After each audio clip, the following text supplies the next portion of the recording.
Trading 360. I'm Nicole Pedalides. It's time for the big three. Three stocks, three charts, three trades. Rick Ducat will take us through the charts. Here to take us through the trades, Dan Deming, managing partner at KKM Financial. Thank you both for being here. Dan, before I get to 3M, I want to take a look at that today. But first up, your market thought. The volatility is back. The 10-year bond yield has been creeping higher. It's back to 4.31% today. That's putting a little pressure on stocks for sure, right? Some of your thoughts on the big picture. Yeah, I mean, Nicole, we're working through expiration week. You know, we got a quarterly expiration that's influencing the market as well. So, yeah, you know, the market worked off some of the oversold conditions in the last couple of days. And yesterday, late in the session, you could see the market losing that momentum that had carried for the previous couple of days. And I think the news overnight and coupled with the expiration cycle continuing to work through this week, and you know the concern about the Fed you know, I didn't expect the selling to be as steep as it has been today. I thought that we'd give up a little ground, but now that we are kind of picking up some momentum, I think it's, again, just, I guess, the theme of the last couple of weeks and moving through expiration is that we're going to see these continued 1% to 2% moves in the market. And, you know, longer term, we're still feel that the market is going to find a bottom here in March and then find some higher price action over the next couple of months. But discovering that bottom appears that we're not there yet. Right, understood. I was saying earlier that many of the big final targets for the end of the year are all 6,000 and higher on the S&P 500. So like you're saying, you know, long term seeing higher price action. Let's talk about 3M. And you take a look at this name here, which has been moving higher. It's had a nice 1 year. It's up 75%, hit a recent high of 156. Is it the group? Is it something about 3M? Some of your thoughts, because it did have a big leg down at one point in January, I think it was. Let's see. It was 3M. Yeah. That was in early March that it had that big leg down. Some of your thoughts. Well, I think from a defensive standpoint, really two of the three names that I'm focusing on today for the trade examples are defensive in nature. And I think that's the theme that we're looking at as we move through this year, as we are now seeing that mean reversion coming to fruition in the you know, the big Mag 7, and the names that were really high flyers the last couple of years have now come under some heavy selling pressure, and you're seeing defensive names or the laggards in the Dow you know, capturing a bid here, given the fact that they were probably undervalued based on some of the metrics from the economic standpoint and valuation standpoint. So 3M is one name that I think is defensive in nature. At these levels, it's probably a little pricier than I would prefer, but at the same time, I still think there's some upside opportunity here. And so the idea here is buy right the stock, so own the stock, and then sell some calls above it, and the opportunity that we do see some higher price action and drift up higher over the next couple of months and take advantage of the levels where we're currently trading and capture some return on selling calls above the market. Understood. So in the world of industrials, maybe some higher price action there. Let's take a look, Rick, please, at the charts. You know, I would agree. This is what I would view as more of a defensive type name. But for a defensive name, it's had a pretty darn nice move off of these lows. We're up 76% from these 52-week lows all the way back here near about 85 or so. From there, we've had this kind of stair-step type price pattern where earnings have provided us the catalyst for a few big jumps to the upside here after what was a fairly lengthy consolidation period here for like about half of the year. So we can see now that volatility and price action is decreasing right now. We are seeing a sideways range here. We can see that RSI is exhibiting a triangular type shape here with the indicator bouncing around that 50 midline. So be on the lookout for a push in either direction that would accompany a notable price breakout. And it's looking like right about here could be where that area comes into play. So if we were to break out around 153 or so, that would mean pushing beyond our trend line. Then we've got our double top resistance near about 155, 156. So that would be the likely area that probably a lot of the bulls would have their eye on for further gains. For support, we have another convenient area to watch. Double top here, gap, a pre-gap high here, and then double bottom. So the old resistance became new support. Seems like a pretty important point to watch out to the downside if things do start to falter. So if we were to look at our volume profile and standard deviation channel studies, volume heavy area right here near about 150 that we've moved above here, but we are coming right in line with our yearly linear regression line, our line of best fit based on closing prices, our fair value line near about 154. So another couple of technical points to consider, Nicole. All right, thank you for that. Any final thoughts on this one, Dan? Yeah, I think Rick pointed out a couple of key levels there in that 155, 156 level. If we were to break there, that's why I'm looking at the trade example today, still buying the stock and then writing a May call, the May 165 call. So that gives you about 59 days till expiration, 2 months out, and again, some upside capture. And you can collect about 2% versus the stock by writing that 165 call. So it technically lowers your break even down to around 150 with the opportunity, to capture further upside before you think about getting called away. And that would be the break above that 155 level to 165. All right. Dan, you have Philip Morris International. I saw a buy rating from Goldman Sachs recently, and they have a price target now of 175 up from 165, and a lot of credit going to Zyn, right? The chewable tobacco, and a lot of folks are using that. Tell me about this name that has had a pretty great 1 year, up about 65%. Yeah, it's had a move, and it really went sideways. Again, it's very similar to 3M, sideways price action for the better part of 2024, where it was a laggard, and but again, the defensive in nature.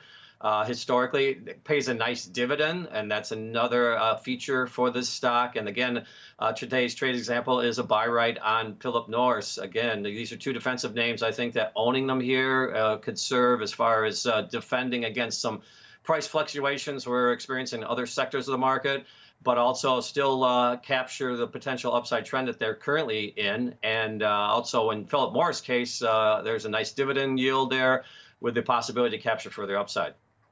Right, and there's been also a lot of talk about international stocks or stocks with international exposure, and that would be Philip Morris, as the U.S. dollar has been falling, and that's beneficial to a name like this company.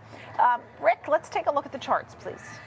So, yeah, I would agree with Dan. Another kind of similar type of price action here, the stair-step type price action, starting with these lows near 87. Sideways grind, jump to the upside, more sideways consolidation, albeit for a longer time, and, kind of matches up with the last chart, that middle 6 months of the year or so. And then another big jump up, powered by earnings. So we can see that we had heavy volume during that earnings event there. So a big push to the upside on very heavy volume speaks to high conviction on the part of the bulls in this case. Once again, we have a double top type pattern here, giving us a convenient resistance point to keep an eye on near about 159 or so.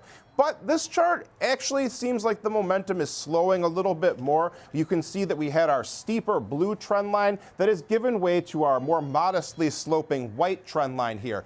Either way, though, it kind of looks like an ascending triangle type of shape, which is more bullish anyway here, where we have a upward sloping trend line coupled with horizontal or resistance that we are quite close to breaking through once again. RSI has not played along just yet, though. We have not managed to break above our downward sloping red trend line there. So that would be another coincident sign that the bulls could watch out for if price does start to make a move. To the upside, if we were to move beyond 159, our +1 standard deviation channel comes in just above 163. We've got a volume node lining up with our recent lows and our trend line and our 21-day exponential moving average, all around like 150 to 151 to the downside.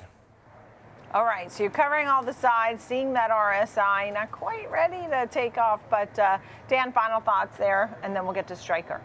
Yeah. I mean, again, Rick has pointed out, it is losing a little bit momentum relative to 3M, but at the same time, it had a longer base over the last couple of years. And I mean, this is a name that we've watched over the last several years. And once it kind of was able to crack 100, maintain the upward momentum, and then the big move higher that we did see, I believe, in January, that, to me, it looks like it's still got some further upside here. And it's a very similar type of structure to 3M, where the buy right is looking out to May.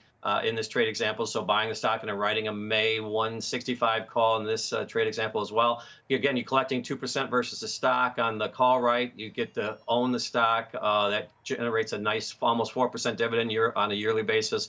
And I do think that, from a defensive standpoint and a price appreciation standpoint, this, still has a little bit of upside to it. Right, understood. All right, next we have Stryker. We think about medical equipment and such. Also, I saw a couple of buy ratings, Citigroup, Goldman Sachs. So those are the two most recent moves by analysts. Some of your thoughts on this name?